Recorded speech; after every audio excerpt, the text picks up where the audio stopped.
Welcome to Diversity Dish, where we're dishing on everything diversity, equity, inclusion, and justice related.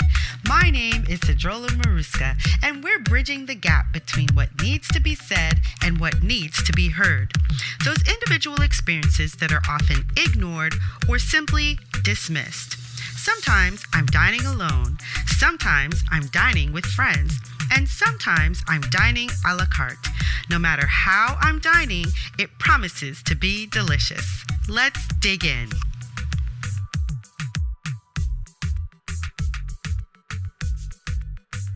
Melissa Kiguwa started her career at 19 as a journalist. She traveled to refugee camps, different villages in East Africa, and spent time with indigenous communities in South America and China. Later, she transitioned to Hollywood, where she was surrounded by Black excellence and wealth. She felt deeply honored to have shared space in all those worlds, but always felt a sense of tension. What does it mean to be a woman who genuinely loves fashion, but also recognizes fashion accounts for 10% of all global emissions? What does it look like to love diamonds, rubies, and sapphires while also recognizing the conflict zones these gems are often sourced from? Aubange is her love child because it combines her favorite things: luxury, jewelry, beautiful Black women, and sustainability. It aligns with her aesthetic to her consciousness. On a real, tangible level, Black women shape culture, and our purchasing power is profound. By shifting how we consume, we can both look good while doing good. Hey, welcome back to Diversity Dish. I'm so glad you decided to join us again. My guest today is Melissa Kiguwa. Hey, Melissa. Hi, how are you? I'm good. How are you doing? I'm doing really well. Thank you. Happy to be here. Oh, it's such a pleasure to have you. I cannot wait for people to hear about what you're doing and how you're doing it. But before we get into that, I want you to tell us, what is it you're passionate about right now? Right now, I'd say, actually my through line has not changed in terms of if you sort of saw the my life arc, but I'm passionate about women. I'm passionate about us. I don't necessarily believe in empowerment because I think you already have your power. Sometimes we forget. We live in a cultural, political sort of paradigm that has many of us, regardless of our gender, sort of forget that we are very powerful beings. And so what I'm passionate about is just eking us towards that remembrance. I love that. And you're right. I think that we do forget our power. I think that that's part of my story, forgetting what I was put here to do and just simply living by default. So many people are living by default. They just kind of fall into a routine and forget that they have the power to make the difference that they want to see within their lives. So I love And that.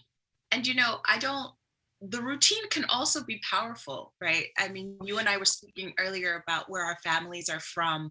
I think, if I take a lineage of sort of like coming from a country of war or a country of, my mother was a political asylum. I disclosed that before.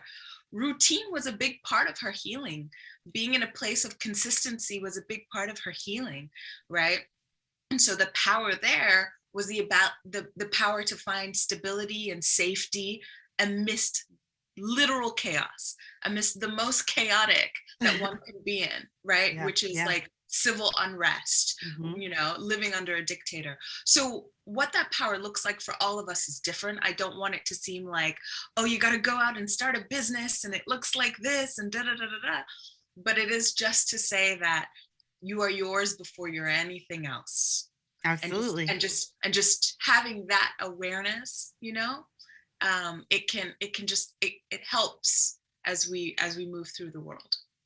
Well, when I say that, I think intentionality is important, right? Mhm. So when I say that people are living in default, I think what I'm saying is that they're not thinking about how they want their world to be. I They're get it. simply going along with the next easiest thing.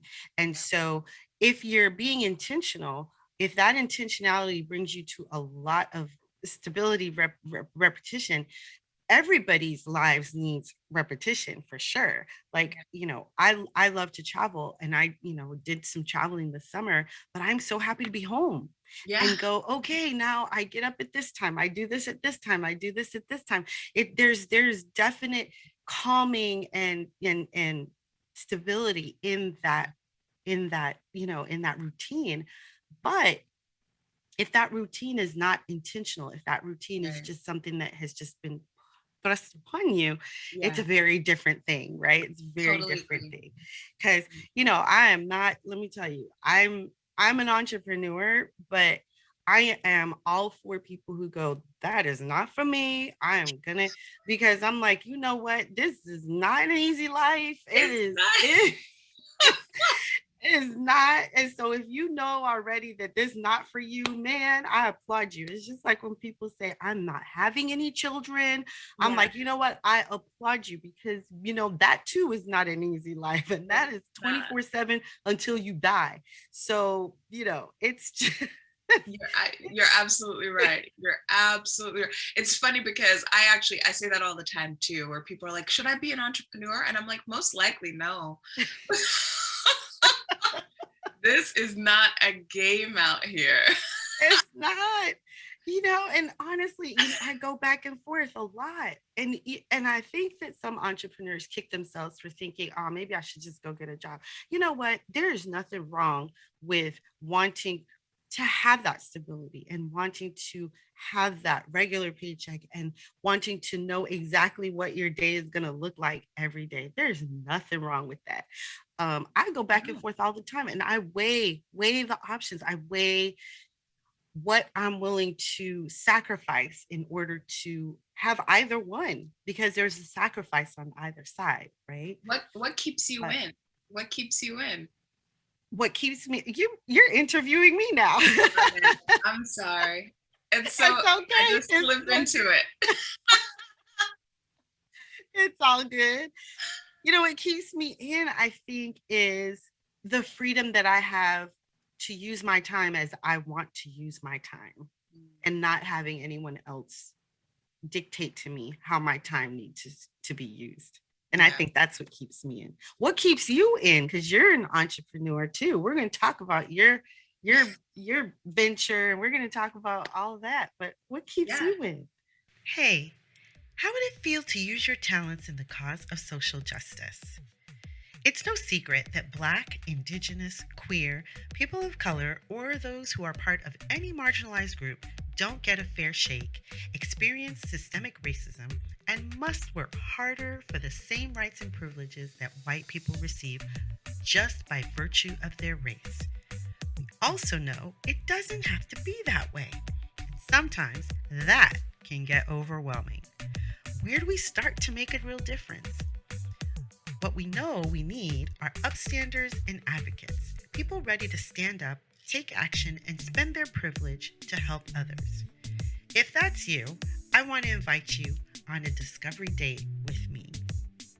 Discovery Date is a full day immersion in your passions, talents, and desires to help you create a blueprint of powerful, focused action where you'll make the most impact.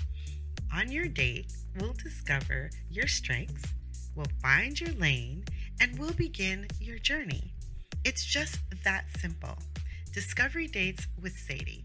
If you want to know more, just go to sedruolamaruska.com/discovery dates. Hey, what are you waiting for? Come on over. I'm waiting for you. Exactly what you said. Time and who gets to dictate my time, but also being a vision bearer. I think what I found, I've definitely been an employee. I've been an employee a lot. My background was in Mm, media and entertainment, which is also a hard place to find a career, right? I mm-hmm. started out as a journalist and moved to Hollywood, worked with really phenomenal people. I'm not going to name drop, but worked with some of our topmost talent in the world, but still, it's not easy to find your way. So it takes a lot of grit. It takes a lot of entrepreneurial hustle. It takes a lot of similar things that you need in the entrepreneurial world. But I think that for me, the more I grew, the more I realized I have a very specific outlook on the world. And Mm. so, if the Kochs brothers get to be over there making their, billions of dollars and have their worldview out and, create PACs where they're funding legislators and do all this stuff where they literally create our cultural narrative, Mm. right? I Mm. said, listen, I want in on that game. Mm. I want in on the ability to allow my vision to come out. We live in a very tension-filled time around gender, around race, around all these things. And I'm like, listen, I have a very specific worldview and I want to put it out there. I'm, Black women are at my heart. I think that, and we can talk about this a little later, but my particular business, I'm in the luxury jewelry business, right? My business is a luxury jewelry subscription service where you can borrow high-end jewelry. And when you look at the data and you look at the numbers, Black women over index in terms of our spend, right? Like, Mm-hmm. if I just one statistic that always I think helps put it into perspective, African American women are 21% more likely than the general population to buy costume jewelry that costs $500 or more. We're 2 times more likely to shop at Neiman Marcus. We're, Mm. we I could just sort of go on and on and on in the ways we over index in terms of our spend around luxury fashion and luxury jewelry. But in particular, these brands that we patron don't necessarily represent us in their I media. was I was gonna say, because when you look at the advertisements for Right. these high level brands, we're not represented that much. We're not represented. So the visual is saying that, oh look, these white people can afford and buy all these things, and they are affording and buying all these things, and leaving the true patrons out in the cold, and yet we continue to patronize them. And so Right. we need to hold them accountable for that. Right. Or shop at Obange. I mean, That's exactly right. I think, and not even just advertisements, but like also the vision of who is beautiful, who do we hold on a pedestal? what What do is what is beauty? What is their standard of Right, beauty? As if right, there is a standard. We're all different because we all like different things. We all, so is there a standard of beauty, right? But we yeah, have this standard of beauty, quote unquote, that is held up. And many people, a lot of Black women, brown women, marginalized people are not represented within that standard. So, right, right. And that's the external, that's the what we see. But then what happens when you look mhm. at what's happening on the inside? How many of us get hired? How many of us sit on boards? How many of us have equity in these companies? So it's really that sort of loop that I look at when I sort of examine these things, and I say, okay, where can I find my place, and where can I sort of disrupt based on my skills and my expertise and my knowledge? And so that's where we are. And so that's where Obange comes in, That's where, correct? So tell us a absolutely. little bit more about Obange, because I want the audience to know more about Obange, and I want to help your company grow because I know that you're fairly new. So go Yes, ahead. we are very new. So Obange, as I mentioned before, is we're a luxury sustainable startup where members are able to borrow high-end designer jewelry like YSL, Dior, Chanel, Hermes for a monthly membership. we look at ourselves as democratizing luxury, and we've been a monthly subscription model so far, but we are opening this out to one-time rentals.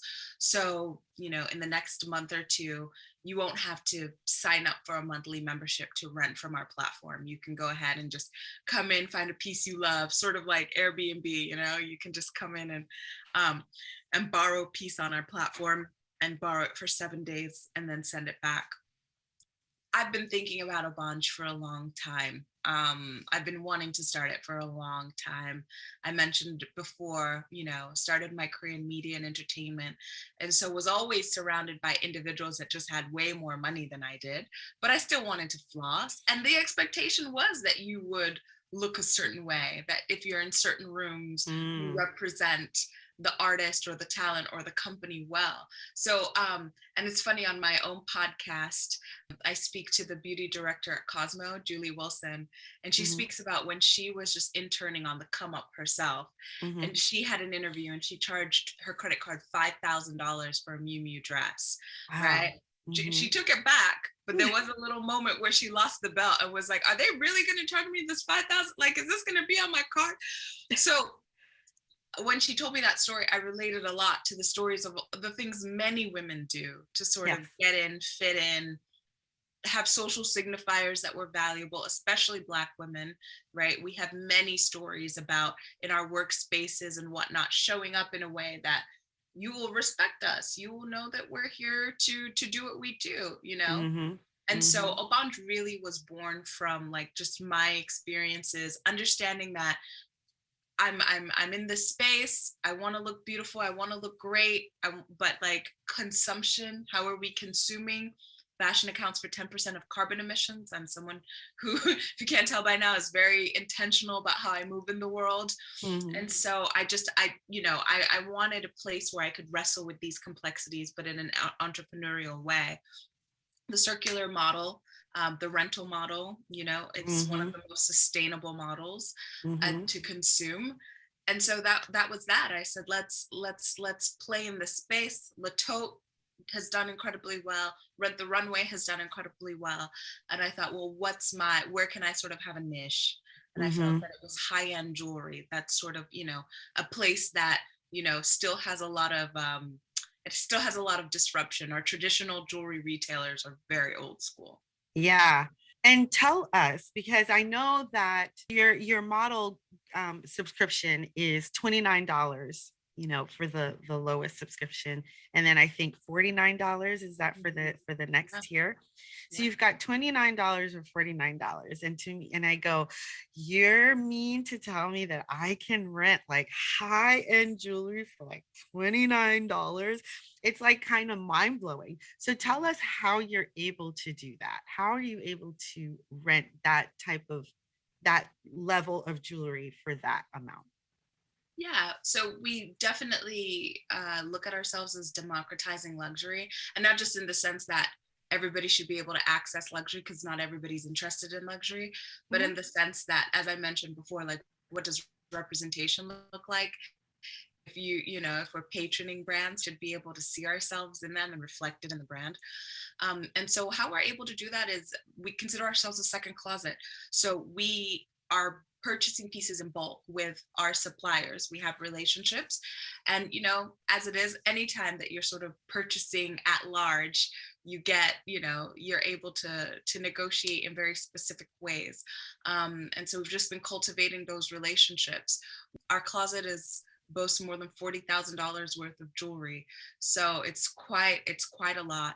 If we're working with a direct store, like I always say there's nothing more Chanel than Chanel. So if we're purchasing directly from the store, then that's that. But if we are purchasing from maybe a luxury third-party reseller, definitely they have very sturdy authentication teams in place. Verification is huge for us. And so yeah, we're really sort of like sticklers about that. I love it. How many people do you currently have work as subscribers for your brand right now, Obanj? Yeah, well, no company says that. Even Netflix wouldn't tell you that. But we do. I I talk about the pilot that we've been running on our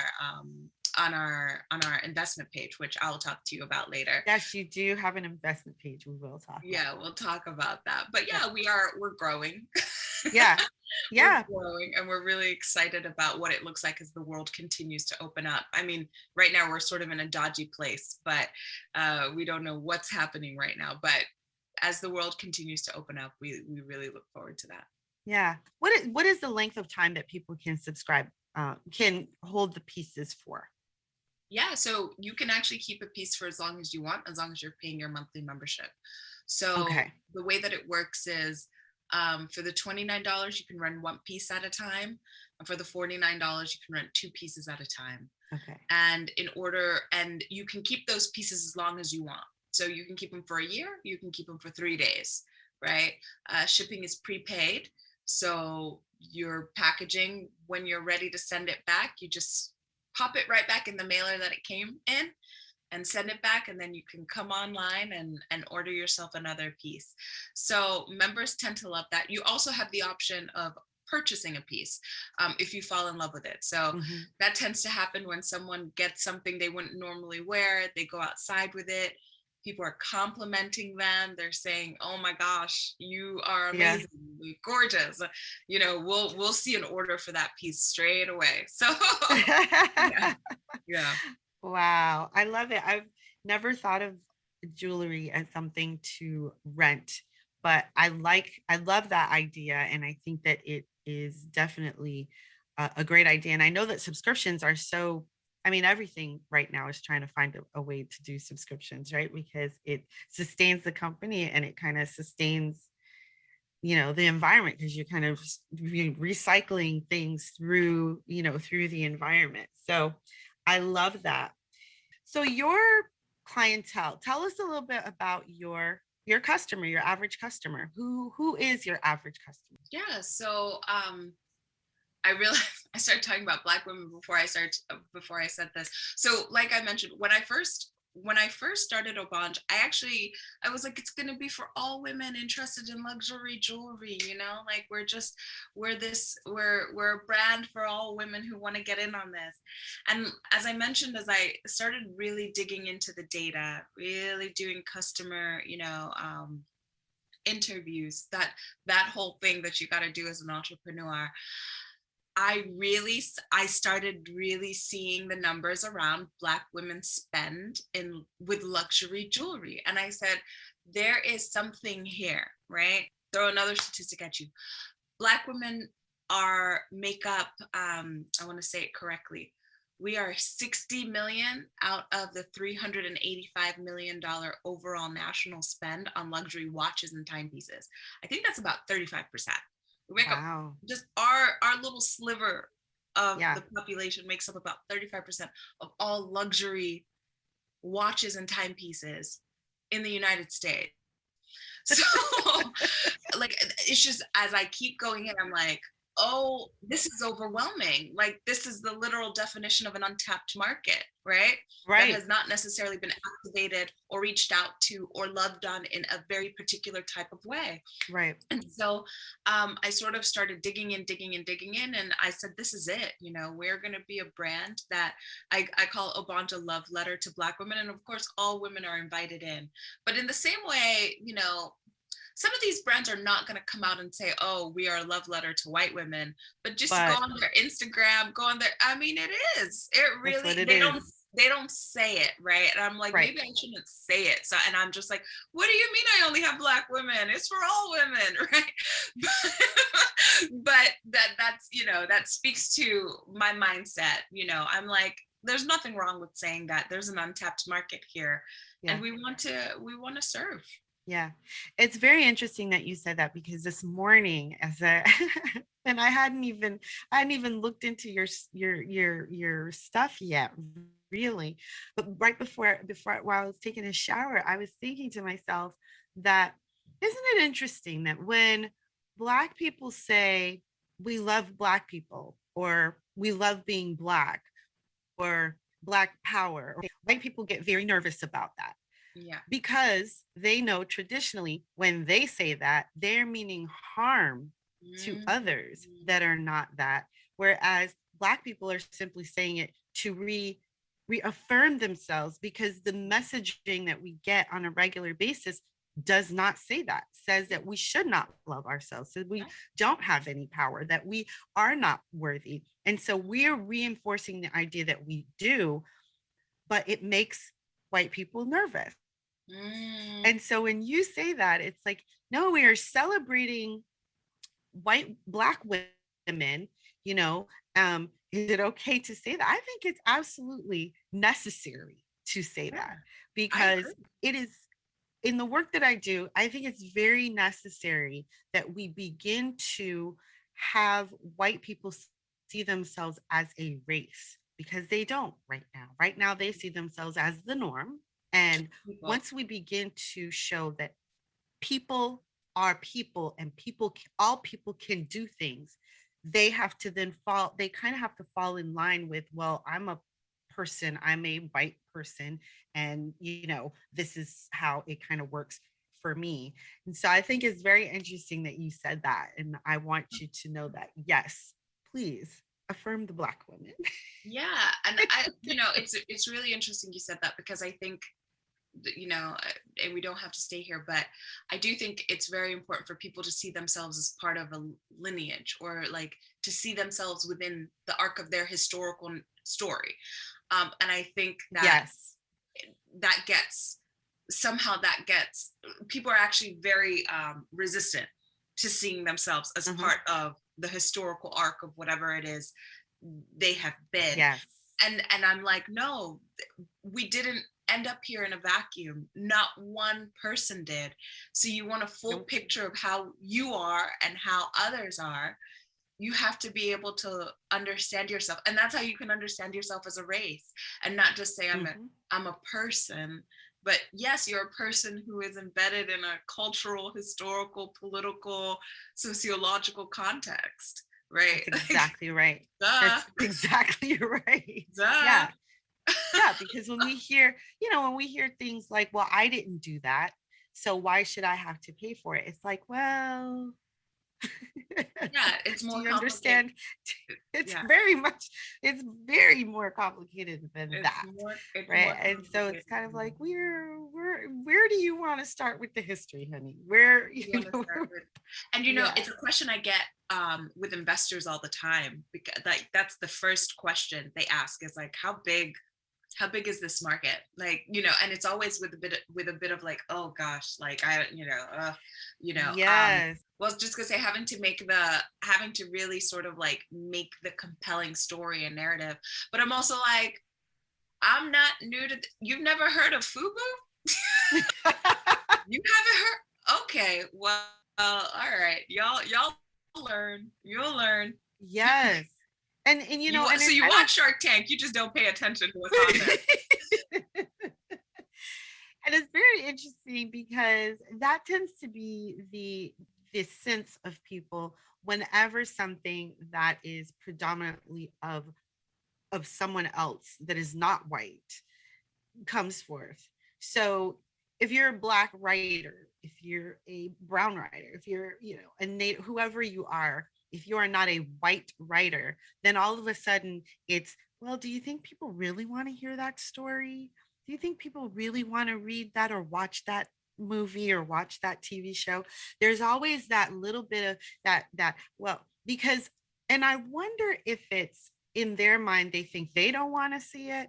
And so they think nobody wants to see it, or if they just don't understand their market as well as they think they do, Yeah, right? yeah. Well, there's just a lot of, I think there's just a lot of assumption around what the world is, what the United States is, and what will appeal to the quote unquote people of the United States. But people are far more complicated than we give them the, you know, Yep. what's the word? Than we give we underestimate. We underestimate. Yes. Well, we underestimate. Yes. We greatly underestimate what people are looking for, Mm-hmm. or will accept, will want, will yearn for. We don't really think about what people yearn for. We just think about what we think, right? Rather than and that's that's also what comes up when you're talking about equity. There's that question of, well, we don't want to treat anybody different. We don't want to lower our standards. We don't want to do this. We don't do that. It's like nobody's asking you to lower your standards. No one's asking you to uh, give preferential treatment. People are just asking for what they need in order to succeed. That has always been given to a certain demographic of people, and now we're asking for it for all people. And so that's what it's for. Yeah. You have I don't know if you're ready to talk about it or not, but you have a venture capital idea. Yeah. Yeah. Can you tell us about that? A venture capital idea in what sense? In that you feel so venture capitalists, right? You said that they will not look at a company or invest in a company unless it's like what, $1 million? Is that what it is? So with venture capital, they want, like, it used to be 10x return, but I think even these days they want to hear language around a 50x, 100x, 500x return. So you can just calculate that. If it's $100, what's a 50x return on that, or what would be a 100x return on that? Because they want to be able to get returns on their money in a significant way, right? Right. Those are the Ubers of the world. Those are the that's sort of like, they want you to be a huge company. Yeah. And so what is your idea in terms of pooling money? I think I read that when I was looking at your website today. Yeah, I understand exactly what you're saying. So in the traditional sort of Silicon Valley model, in order to be, so even let me take a step back and say, because a lot of like, again, the same way we're democratizing, I think, luxury, I'm conscious of being in front of the brand and behind the brand, right? Like it's not just lip service, right? And so the startup space is also incredibly insular and incestuous, okay? And if you think about the ways to build wealth in this country, if you are not a rapper, an entertainer, an athlete, right? It's through building a business, it's through share stock in private or publicly owned companies, it's in real estate, right? There's very specific ways that you can sort of build wealth and get that sort of generational wealth. Now, you can invest in a public shared company by just buying stock, right? Tesla stock is 300 a share or something, and then you can just go and get what you can of that, and you hope that over time it will do what it do. In privately traded, in private companies, right, they've not IPO'd, you would invest. And there's different categories of that. You can be friends and family, right? When a company is just starting out. You can be an angel. Those typically can write checks from anywhere from $10,000 to $100,000. And then you get into VC money, which they're writing those bigger checks. That can be a micro VC might write $250,000 check, but like the biggest VC companies are writing $50 million checks, $100 million checks, right? Right. So those are sort of the different categories of financing in the investment world. Now, in order to get into that angel bracket, right, where you're writing those smaller, quote unquote, smaller checks, you need to be an accredited investor. You need to have a net worth of at least $1 million, right? So already right there, how many people get to play in this pool? How many people get access? And so what we're doing is equity crowdfunding. And equity crowdfunding means that for a minimum of $100, you can get in, buy shares of a private company, right? And the platform, I'm using WeFunder, that's the platform.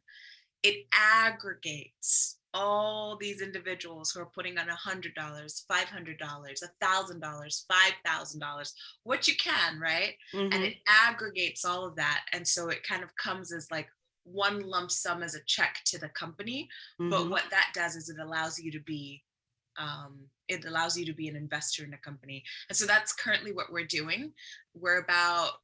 We've raised about 60% of our minimum goal. Mm-hmm. So we're just a few weeks into our crowdfund, and we can put up the link or talk about it. It's WeFunder/Obanj, OBANJ, and you can check us out. But we think that if you're going to be a patron of the company, you should also own a piece of it. Mm-hmm. Or if you're just out there and you wanted to get in and you want to call yourself an investor, like, do that. Yeah. Nothing, you know what I mean? Like, it's these the gatekeepers of these things, Yes. got to be Mm-hmm. gatekeepers by keeping it away through all these really big barriers. Yeah. But I think that what's really exciting about the way forward is that there are these different resources we can use to sort of try to get us in, right? Because that's all we need. We just need to get in, right? Mm-hmm. Once we see what's going on and once we know what's going on, then we can get in. And when you invest in a private company, it's a long game thing, right? You're Mm-hmm. banking on the next 5 to 10 years. This company will either be acquired and then you get a check, or it's going to IPO and then you get a big old check. Mm-hmm. And so it's really the ability of starting to think about your wealth in a long-term sort of way, and build your portfolio up the best way you know how. I love it. I love it. Yeah. And you're right. It's about building legacy. It's about getting into the game. We look at a lot of these companies and we look at a lot of, how big they've gotten, and you go, man, if you had invested in back in, but you think about it's almost like a pipe dream. It's kind of like, yeah, if we could have had some money back then to invest in there, yeah, because you have to have, like you said, huge amounts of money in order to play the game. Exactly. But it's like a high roller poker game, right? You gotta, well, you can only play this game if you have $100,000 to start. It's like, crap, I can't do that. But what you're saying is, well, you can play this game if you have $100. You can either find $100. I love the voice, and that's exactly it. That's exactly it. Yeah. Yeah. Yeah. And I think that's fantastic, because that I think that it's time for more people to be able to have that type of access and to understand how it works, because so many people who've not ever been able to play the game don't understand how the game works. Yeah. Right. So if you can get in at that level and you can learn how it works, and you can kind of grow with it. It's kind of like cryptocurrency, right? Right now, Yeah. cryptocurrency is like a thing. Yeah, it's a thing. I mean, if you had purchased Bitcoin, you could have purchased Bitcoin for, like, I don't know, $5 or so when it first came out, $10 or what have you. One of your coins would now be worth almost $50,000. So if you had put in $10 a week, just $10 a week, to Bitcoin, where would you be right now? Right now, you would be sitting pretty doing nothing, right? Doing whatever you wanted, really, whatever you wanted, basically.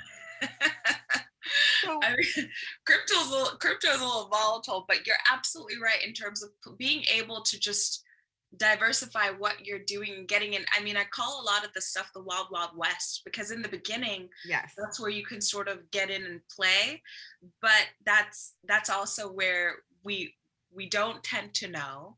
yes.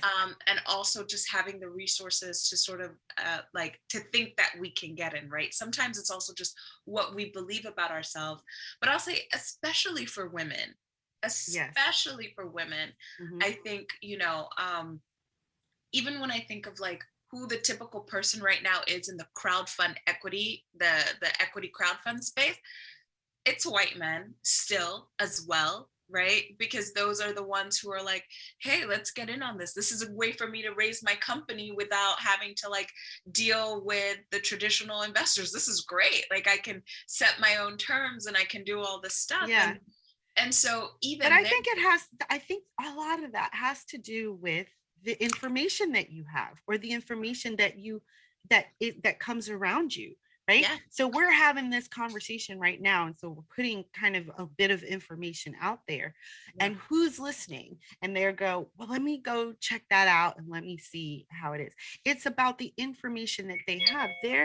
The thing is that there are certain conversations where people are like, well, why is it that people don't go to college if they don't go to college? Well, maybe their parents didn't go to college. Are they sitting around talking about college, or is college not even a conversation? Is it kind of like um going straight to work? Which I'm not saying that college is a must, especially in this day and age. Right now we're kind of getting to the place where we're starting to realize different things, but it's just kind of that conversation. It's Yeah. like, well, why aren't they investing? Well, there's nobody talking about it at the dinner table. There's nobody Right. talking about it at the family reunion. There's nobody talking about, nobody knows, so nobody's talking about it. So there's no information being exchanged.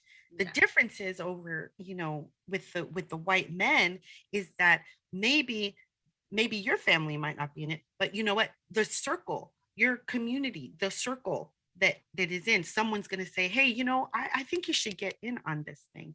And I think that that's where that comes from. So I'm like, I think that that's what we definitely need to keep doing, is to keep talking about things that are beneficial to and can build legacy for our communities and our families, and people to start understanding that it can be as little as $5 sometimes, Mm-hmm. right? $5 a week regularly instead of the lotto ticket. If you buy lotto tickets, as I'm not assuming everybody buys lotto tickets, but it's, if you buy, if you want to skip a latte, if you want to, I don't know what it is, but $5 is findable Mm-hmm. in people's budgets. And so $5 a week, or just to say, okay, it's not something I'm going to think about. I'm just going to invest it here. I'm just going to keep putting it here because I heard that this might be something that could work and I'm not sure how it works, but let me just see how it works. Yeah, yeah, and I would, recommend for anyone listening who's interested, go to the two major platforms, sort of WeFunder and Republic, and you can go and check out the businesses. I mean, like, see what excites you. There's Yeah. VR companies, there's AI companies, there's breweries, there's, all sorts of things. And then when you've checked it out, come on back to a bunch. That's right. When you decide you want to make that first investment, invest with us first. But That's right. but check it out, see what's out there, see what's going on, and see, what appeals to you. You can definitely do diligence first. Take a month to just like read everything and go through things when you have time and see what other people are saying. But I think it's exciting when we know that the world is opening for us. I think it's exciting to know that we have options. I think it's exciting, you know, through a bond, we've had more than 20 people officially call themselves an investor for the first time in their lives, and the messages we get are like, I feel amazing, like I want to continue to be an investor, like I want to grow my money so that I can invest in more things, and so that I have a quote unquote portfolio. Like, how cool is that, right? Yeah. And so, we all get to play in this pond, and we get to realize that sometimes life can feel right here, right in front of Mm. us. And Mm-hmm. sometimes when we do these other things, it just feels like, okay, like I'm working towards it, just pulling out just Yeah. a little bit. We just, and that's what we all are asking for. Like, not everyone might want to be a millionaire. Not everybody wants to be ultra wealthy. We just want to live well. We don't want to have to worry about the bills every month. We don't want to have to worry about, like, is it gas or is it like what I'm buying Right. food this week? And those are very, very, very real decisions we have to make as Americans, just because of the way our economics are set up.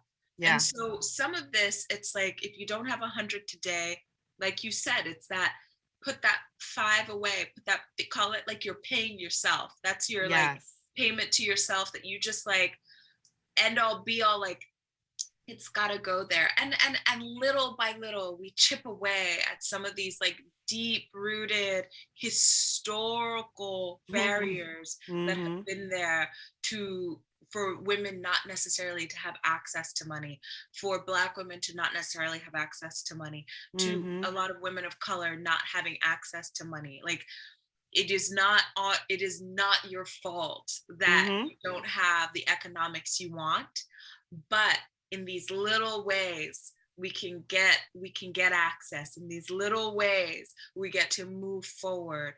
This isn't a tomorrow solution. Mm-mm. This is 5 years, 10 years, but hey, that's all right. That's what we do, right? We make Right. it work and we grow together. Absolutely. I'm 100%. I think that you are right. Being patient, understanding that a lot of things didn't happen overnight. So a lot of things are not going to be fixed overnight, but being patient and understanding that if you're putting in towards that change, then something will happen. Something will Mhm. happen. Eventually, something will happen. So I think that that is absolutely correct. I am going to link WeFunder and Republic in the show notes, as well as Obange, because I think it's important. If we're having this conversation, it's important for people to have quick and easy access to this information so that they can start their incredible journey of being investors. Because I think that it does it does do something for you when you go, oh, I put some money in that, I can't Yeah, wait. you want It's to just see like, them grow. yeah, right. You're checking the businesses. You're like, how Checking we it. doing? Is That's it? right. Yeah, Yes. 100%. Yes, it's really a different and it's a mind shift, right? It's a mindset shift, it's a mind shift, it's just a perspective shift. You just kind of, oh, you mean to tell me all of this was here? And like you said, you got your hand right in front of your face and that's as far as you can see. But then you open that up and you go, you mean to tell me there was all of this around me and I couldn't see it because I was standing too close to the wall or too, man, Because life was right here. life, Life is right here. yes, Yeah. Yeah, exactly. 100%. Well, I really appreciate it. I really appreciate it. Yeah, And if anyone is curious to talk more, please do reach out. You can find you can, I think you can send us a message on the Abanj website. I don't think my email is there, but but you can reach out to me too, melissa@obanj.com, and we can talk more about it. Yeah. yeah. So, is there anything else that you would like to talk about that we haven't talked about today, but that you would like to, get out to the ethers? I think we've talked about a whole lot. I think we've been able to dig into really at the heart of why I started a bond and why we're doing this equity crowdfund. I really would love every single person, if you think about it like this, if every single person listening to this episode came and invested $100, that right there, right? Like that's a huge bump. So Yeah, everyone should consider getting in on this. We'd yeah, love to call you part owner of the business, love yeah. to call you a shareholder, stakeholder, and just let's just keep on growing and thriving together, right? That's what this is all about. Yes, absolutely. So, you heard Melissa, so go ahead and go invest in Obange. And, that's what we're here for, to get these things out here, because we also understand that it is hard. So it's not only harder for women to get funding, it's harder for Black women or women of color to get funding, even harder. So if you have the opportunity to invest in a woman of color, do it, because we're also raised with this idea that we have to be 10 times better. That means that we are not taking your money unless we know that we're going to do something fabulous with it. So Yes. I'm always like, you know what, I'm all behind every Black woman, every woman of color who is doing something out here in the world and making it apparent that we are here, we are owning our power and moving, in this world, whatever it is that we're doing, right? Absolutely. Absolutely. I love it. I love it. Yeah. Thank you so much. But before we end our conversation, which has been so fabulous. And I'm so thankful that you came on the show. I want to know, we all want to know, all of us listening want to know, what is your favorite dish? What is my favorite dish? I don't eat so much meat these days, but my dad makes a mean oxtail stew, you Ooh, know? So, yeah, I'd say that that's my sort of like childhood, go back. I That's, love that's it. hearty, and I feel like, oh, that's love. Oh, that's nice. That's nice when you can feel like, oh, that's love. Because, yeah, there's certain things that my dad makes too that I feel like, oh, that's love. I love that. Yeah. Great. Well, thank you so much, Melissa, for being here. I love what you're doing, and we're gonna do more together because we're gonna keep working to get Orange up there. I love it. I love it. And thank you for this platform. It's really wonderful. Hey, did you enjoy that episode? If so, please leave a review. It would mean the world, but only if it's a good one and you really did enjoy it. In which case, it would be awesome if you help support my work over at Patreon. The link is in the show notes. And finally, before you go, don't forget, we have a date. See you soon.